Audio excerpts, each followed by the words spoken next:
లక్షణములను సంతరించుకున్నటువంటి దేవతా సర్పములు. వాటి గురించి ఊహ చేస్తే దానిని భూషణంగా పెట్టుకోవడాన్ని అసలు ఆలోచనగా కూడా మీరు అంగీకరించడం సాధ్యం కాదు. ఎందుకు ఈ మాట అంటున్నానంటే, పరమశివుని యొక్క పాదమునకు పెట్టుకునేటటువంటి మంజీరము ఆదిశేషుడు. ఎందుకు ఆదిశేషుడయ్యాడు అంటే, ఒకప్పుడు శ్రీ మహావిష్ణువు యోగ నిద్రలో ఉండి గొప్ప ఆనందాన్ని పొందుతున్నారు.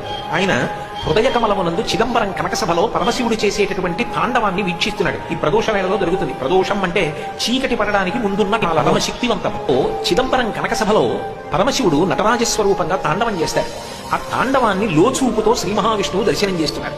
ఆయనకి గొప్ప ఆనందం కలిగి ఆ సంతోషంలో ఒక్కసారి ఉబ్బిపోయి బరువెక్కాడు. కల్పం కింద మోస్తున్న ఆదిశేషుడికి అనుమానం వచ్చింది.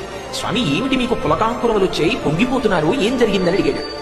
నేను చిదంబరం కనకసభలో శంకరుడు చేస్తున్న తాండవాన్ని చూస్తున్నాను రా, ఒక్కసారి నువ్వు కూడా చూసిరా, అనుగ్రహించానన్నాడు. ఆదిశేషుడు ఆకాశ మార్గంలో చిదంబరం వెళుతున్నాడు.